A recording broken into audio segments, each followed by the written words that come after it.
So welcome back to another episode, and this is a crazy ambitious episode for me.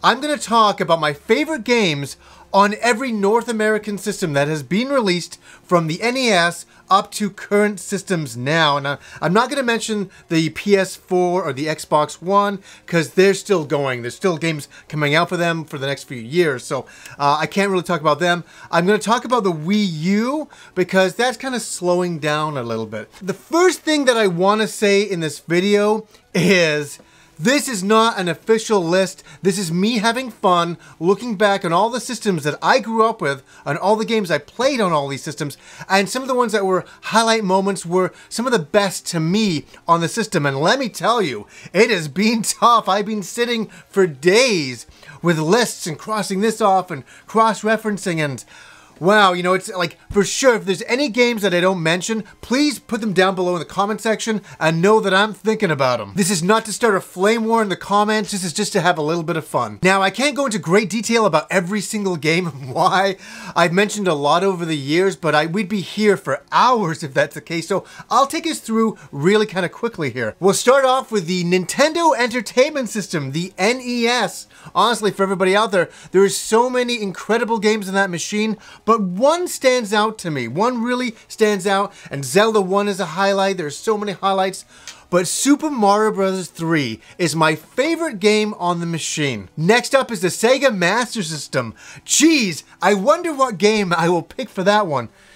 An easy one, Phantasy Star. One of the games that changed my life, and this is why I have the channel nowadays. It's all because of that one RPG that came out in the summer of 1988. It was groundbreaking at the time. Now, I did a top 10 TurboGrafx card games, and I will say for the TurboGrafx 16, my favorite game on the machine is Dragon's Curse. I just thought there was so much diversity. You could change into different monsters. There was a lot you could do within the world. It had RPG elements. It was really for me. Now, I'm also going to mention the CD-ROM attachment because that is also another machine. Easy one. No pun intended. Easebooks 1 and 2. I can't believe I said an easy one. That's nuts. Next up is the Genesis. What a goddamn amazing machine this was. I spent so many hours in my childhood playing this. But there was one game, and there's a lot of RPGs on this machine I really enjoyed, but there's one game, it's an action game that stood out for me. And I must have played it 1,000 times. I played the game to death. I know every single secret in it. And that is Revenge of Shinobi. That game is a wonderful action game on that machine. It was one of the first games that I really got for the machine, and it really did wonders for me. I have to mention the Sega CD as its own machine as well. Boy, all those full motion video games, am I going to pick Night Trap or Sewer Shark? Hell no. I'm going to pick Snatcher. That game was a point and click adventure by Konami, by Kojima, influenced by Blade Runner. It was incredible. The Neo Geo, a home console, an arcade machine. They both worked hand in hand, and it was the most expensive machine at the time. And there were so many great arcade games. It was very hard to pick this one.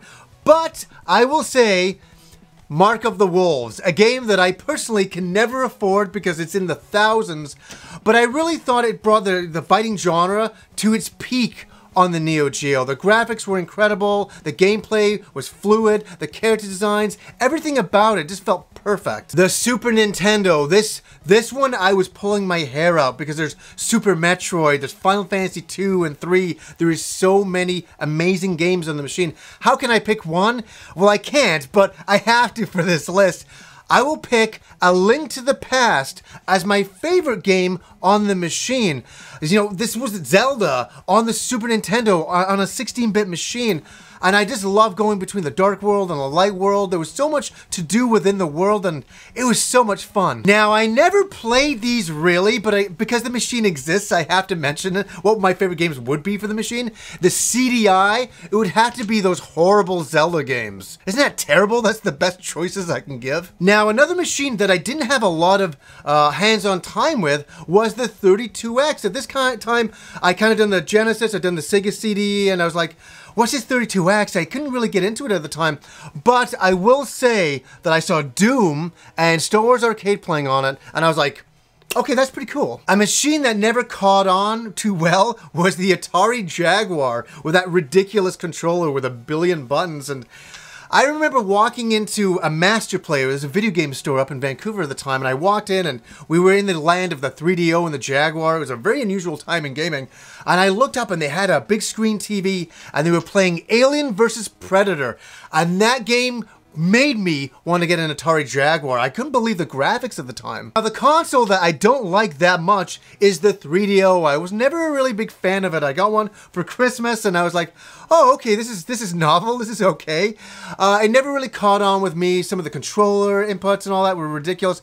But there was a couple of games that I did pick up that to me, made it worth having the system for. And that was Samurai Shodown and Super Street Fighter 2 Turbo.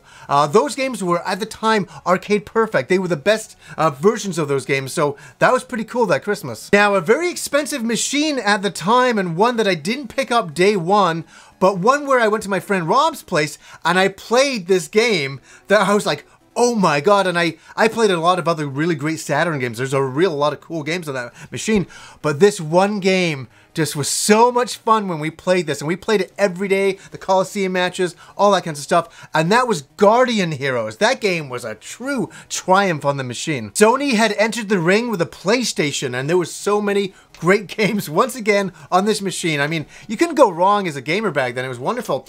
But there was one game that stood out. There was one game that changed an entire genre and brought so many more people into the hobby. And it gave us such a great game on CD. And that was Final Fantasy VII. I'm going to say that Final Fantasy VII is my favorite game on the PlayStation 1. There's a lot of nostalgia there. The game was huge in scope. It was doing things that I couldn't believe could be done on a video game console. I get a small tear about this one. The N64 launch. I was so excited about this launch. I was dying for the release of it for the launch, and it finally came out, and we got an incredible game right out of the gate, and that was Mario 64. That game was a system seller, and I cannot mention it. I can't just mention that. I have to mention Ocarina of Time as well as being one of my favorite games on the machine. The tears keep flowing here because the Dreamcast was released, and this was Sega's final machine. It was their final push. They were giving everything they had into it, and it showed in the games. Nobody can say that the Dreamcast launch lineup wasn't amazing and that the games overall weren't amazing. They were arcade games. They were the best that Sega had to offer. And I have to mention two games. I'm cheating again, I really am, but I can't just mention one. The first one I'll mention is Shenmue. This was a system seller, a game by Yu Suzuki that quite literally changed the way we looked at open world games. I'd never played a game quite like this, and it was amazing to run around the world and interact and do things that I had never done in a video game at that time. The other game is a game I spent way too many hours playing. I wasted so many hours of my life playing it, and I don't regret one fucking minute, and that is Phantasy Star Online. It was the first game that I ever played online with other players, and I got addicted to collecting loot and hanging out with my friends and chatting and shooting the shit and just going on quests, fighting monsters, dragons. It was the best. Now, the expensive PlayStation 2 launched, and that was an expensive machine at the time, but there were so many great games that we can look back on and think, well, fuck, that machine was totally worth it. And one game to me, and there's a lot of great games on this machine, but the one game to me, it's one of my favorite in the Metal Gear series, Metal Gear Solid 3. This was the game Snake Eater, and I can't tell you the story, the graphics at the time. I remember speeding on the highway, getting home from work, and jumping onto the PS2 so I could play the end of the game. And I remember, I get shivers from it now.